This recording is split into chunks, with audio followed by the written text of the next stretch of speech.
Bonjour à tous, bienvenue dans ce webinaire. Je suis Véronique, chargée de mission qualité des organismes de formation à Transition Pro Île-de-France.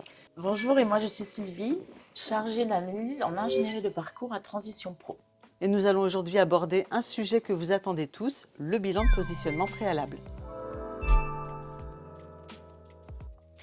Alors Sylvie, est-ce que tu peux nous dire ce qu'est le bilan de positionnement préalable ?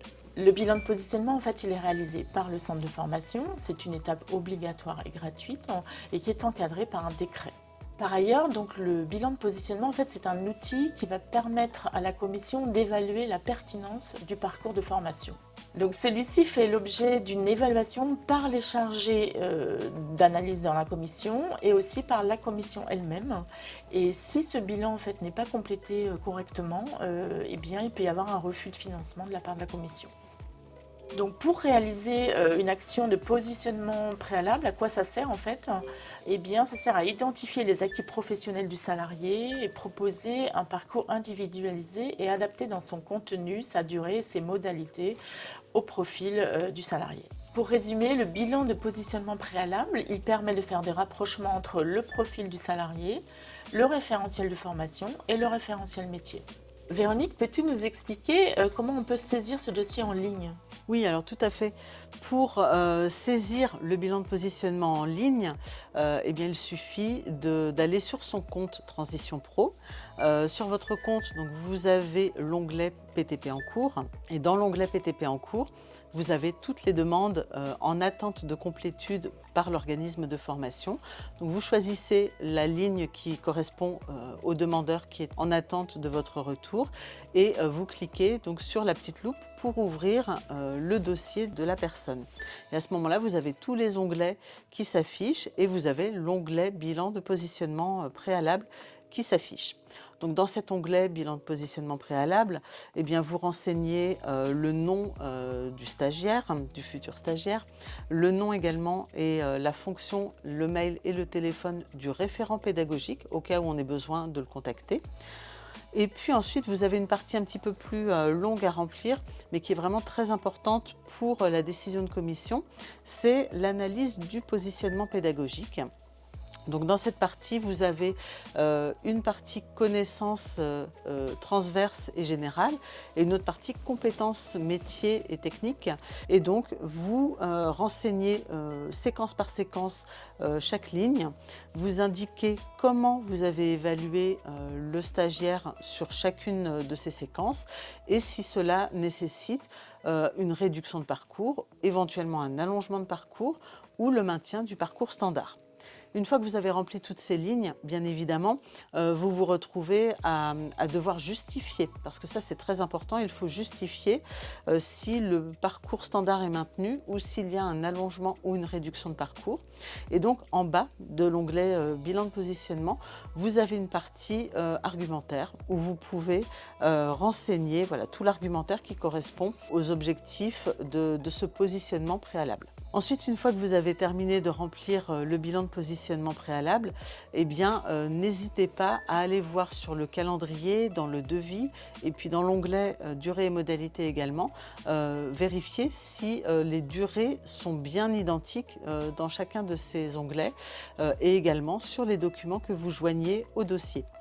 Parce que si on note des différences de durée, voire même de coût parfois, eh bien, cela peut ralentir le traitement du dossier. Donc, ça peut être embêtant pour le salarié. Et si on parlait, Sylvie, de la FOAD pour les organismes de formation qui proposent des formations en tout ou partie en FOAD, donc en formation à distance, est-ce que tu peux nous expliquer comment la FOAD asynchrone, c'est-à-dire principalement sur les plateformes de e-learning, comment les heures peuvent être comptabilisées par l'organisme de formation dans le dossier PTP ?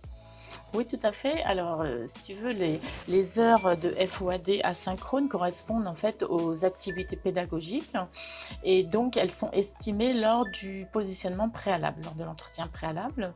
Ensuite, elles peuvent être évaluées à la baisse ou à la hausse en fonction du profil du candidat. Si par exemple le candidat est à l'aise, eh bien, on va peut-être diminuer les heures de FOAD asynchrone.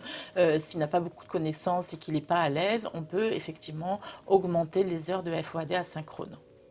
Et donc, est-ce que ça signifie que ce que Transition Pro va payer en termes de durée de formation à l'organisme de formation, c'est la durée qui est estimée nécessaire et non pas la durée réelle, c'est bien ça? Exactement, c'est la durée estimée nécessaire lors de ce bilan de positionnement. Alors, est-ce qu'il est obligatoire d'utiliser la trame de bilan de positionnement qui est proposée sur l'espace Transition Pro?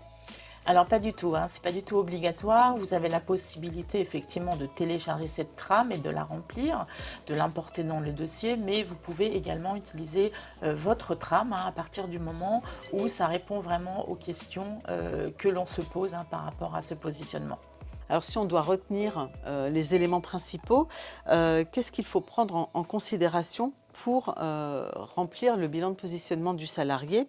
Eh bien, lors de la réalisation de ce bilan, il est nécessaire d'analyser et d'identifier à partir du référentiel de compétences de la certification l'écart entre les compétences déjà acquises du salarié et celles qui sont attendues dans le référentiel de certification et dans le métier visé. Et puis, il est important également de décrire les compétences transférables pour pouvoir proposer un parcours individualisé aux salariés, qui soit individualisé et qui soit en adéquation avec les besoins et les objectifs professionnels du candidat. Et puis, ce qui est important aussi, c'est de pouvoir décrire les modalités pédagogiques proposées au candidat pour lui permettre d'atteindre l'objectif professionnel qui est visé au regard de son niveau d'études actuel.